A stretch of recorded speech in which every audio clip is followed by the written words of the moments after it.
YouTube, what are you waiting for? I'm Josh Sawicki. I'm here talking to you again today about another topic that's a favorite of mine. This one's always a fun one. It's about weight loss. You ever find that people, they just talk about losing weight all the time? And they always say, oh, I'll start my diet now, or I'll start my diet, at X date, or the first of the month. Why not just start it today? The best time to make a change is always today. It's always gonna be today. My favorite is the New Year's resolution. Oof, that one. Funny enough though, the New Year's resolution diet never really works because it seems great and you want to stick to it for like a couple days or a couple weeks, but you just get off of it. So it's one of those things that just make the change when you know you need to make the change. But funny enough, my sobriety date is actually January 1st, 2013. But it was not a New Year's resolution. But I'm not going to talk about my sobriety and why are you waiting to get sober in this video. This one's all about weight loss. My weight loss journey was always a fun one. I was a fat kid. I have a fat soul. Through and through, I am a fatty. And I don't deny it, and I love it. So when I talk about weight loss, for me, it's a very special topic. I grew up as a fat kid. Growing up as a fat kid gave me perspective. It gave me a lot of perspective.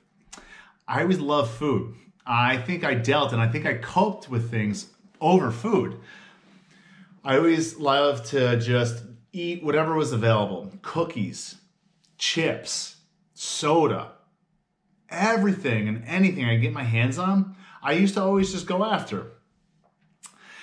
And my mom and my dad, they would try and tell me, slow down, things along those lines, but it was never in me to slow down. And somebody had told me I have the too much gene. And that's exactly what it is. That's exactly what it is. It's the too much gene. I enjoy everything in excess. Finding that out has been a blessing and a curse, because realizing that you can't enjoy things the same way as other people can be frustrating because you want to be like everyone else. But you're also unique in your own way. So, it's a positive. But the too much gene made me a fatty, made me a fat kid. It could have been a plethora of things as well as to why I overate. Maybe deep down there was something that I just didn't or wasn't happy about. I don't feel I had a bad childhood in any way, shape, or form. I mean, my parents were great to me. We lived in a very good household. I went to college when I was like 19. But before that, I always overate. I lost 80 pounds 2 times in my life. Can you believe that? I lost an entire person. I can't find it. I don't have words for it. Because sometimes when I think about it, I'm like, I lost an entire human. That doesn't even count the ups and the downs of all, because I've lost like 20 pounds and 30 pounds and I've gained it back. So I waited a long time. Now, when I was a kid, I would get made fun of for being the fat kid, and it gave me thick skin. It made me like tougher. It made me not care as much about what people thought of me. And that really helped. It gave me like a thick exterior. It gave me a thick skin to go over that thick layer of fat, right? Yeah, funny. Having this thick skin, I think it really gave me like courage to do a lot of things that I wouldn't be able to do. I was able to make fun of myself, and I was able to always get ahead of things and kind of anticipate that people would, already think that I'm fat. So I would always be able to make a joke to it so that it would alleviate the stress or the pressure on myself. Because if I said I was fat, they couldn't say I was fat and make me feel bad about myself. But I was very sensitive about it. My sister, whenever she would call me fat, and it was few and far between, it was when she was mad at me, would upset me. I remember that. And then certain friends, if they were close friends, but for the most part, if they were a stranger or anything, I would just kind of have this way about me that it was almost like reflexive, like to get ahead of it. So I always consistently just made fun of myself first.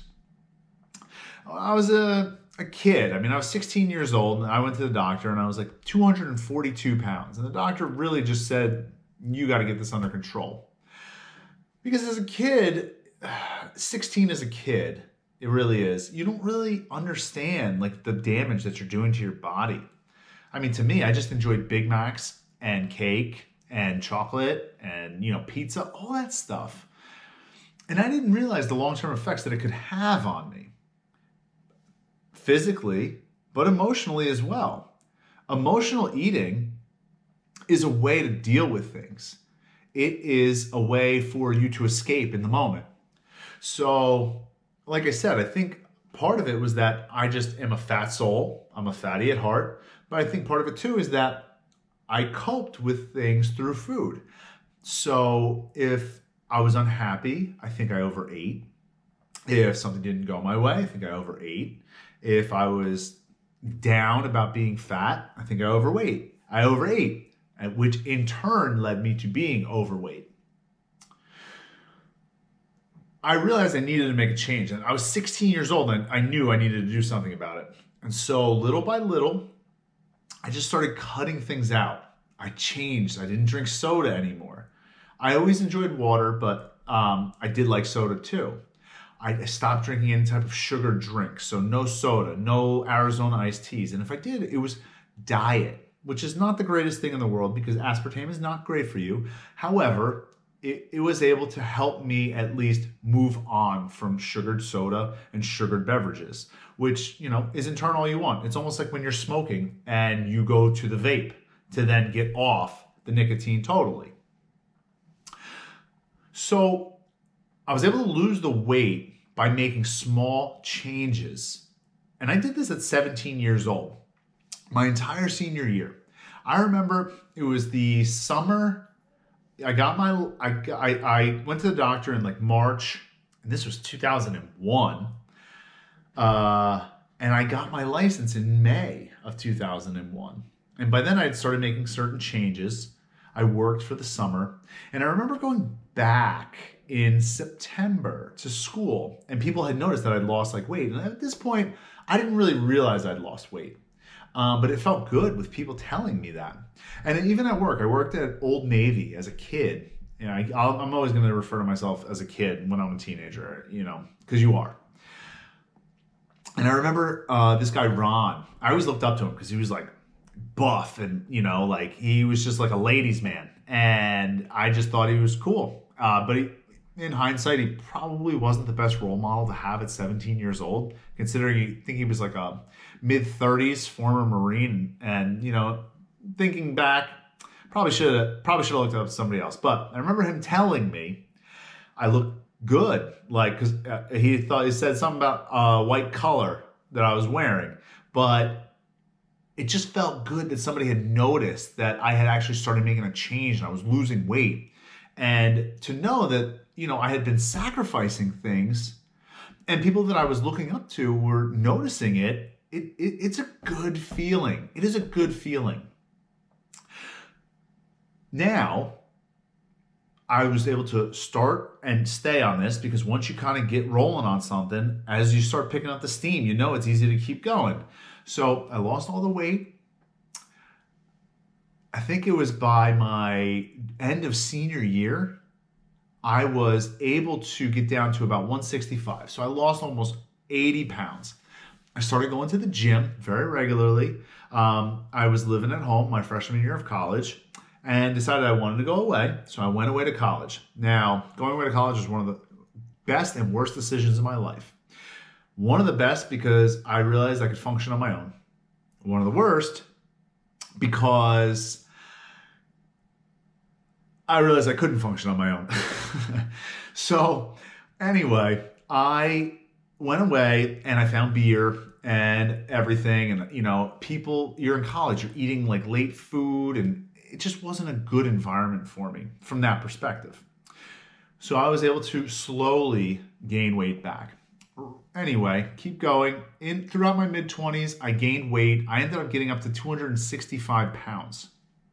265 pounds.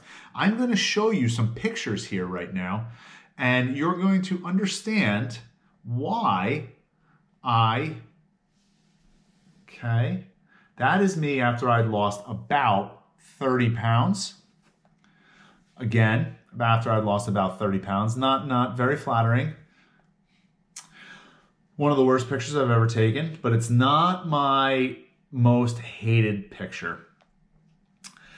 I was married at one point. I'll get another video on that one. But this was my wedding day, and I just can't believe I looked like that.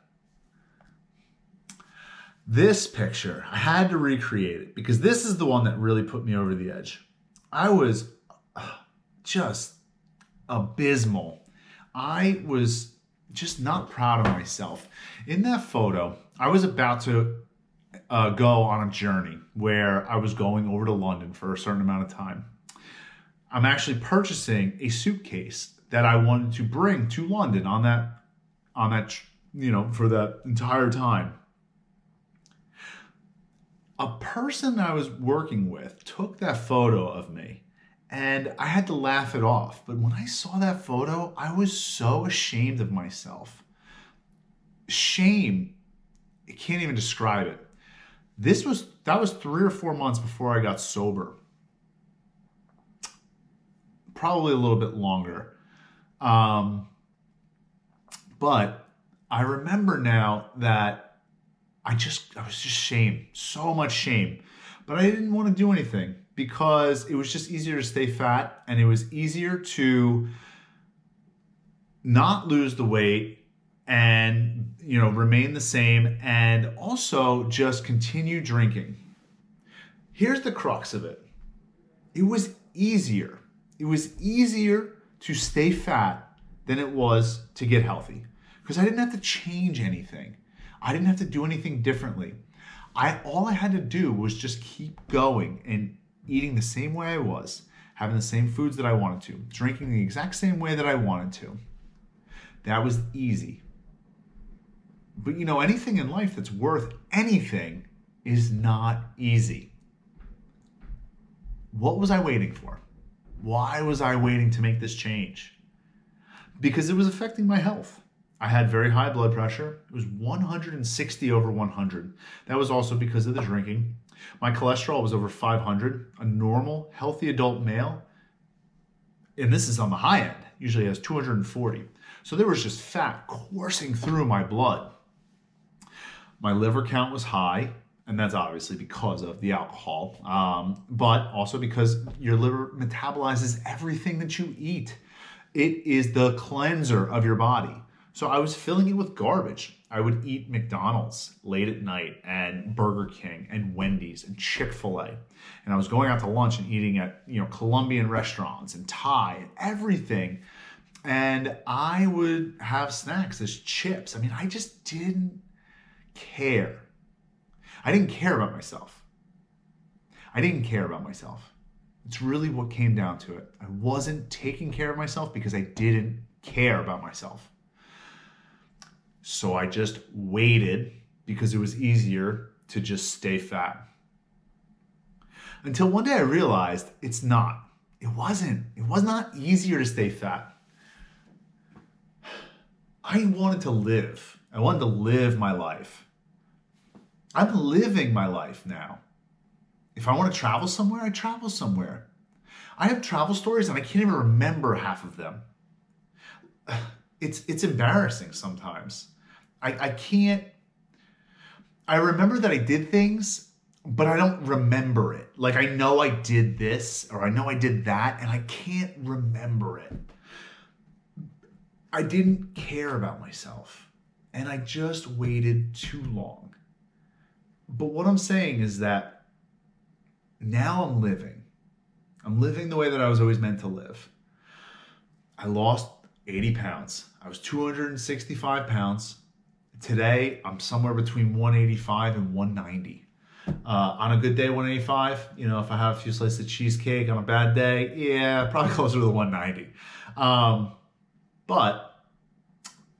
And that's the thing, I still indulge, except I learned how to eat.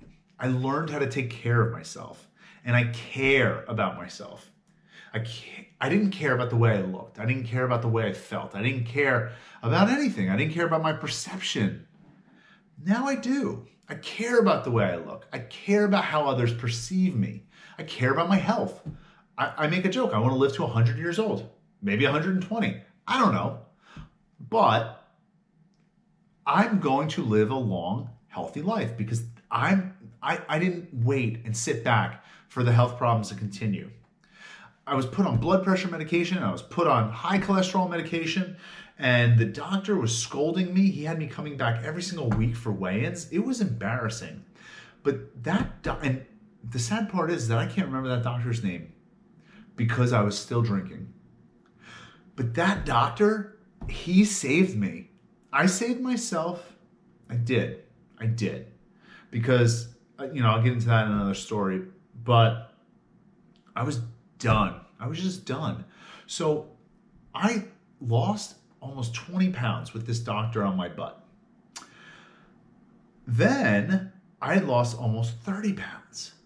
And at this point, this was almost in like 4 or 5 months. And I was really on track and really feeling good about it.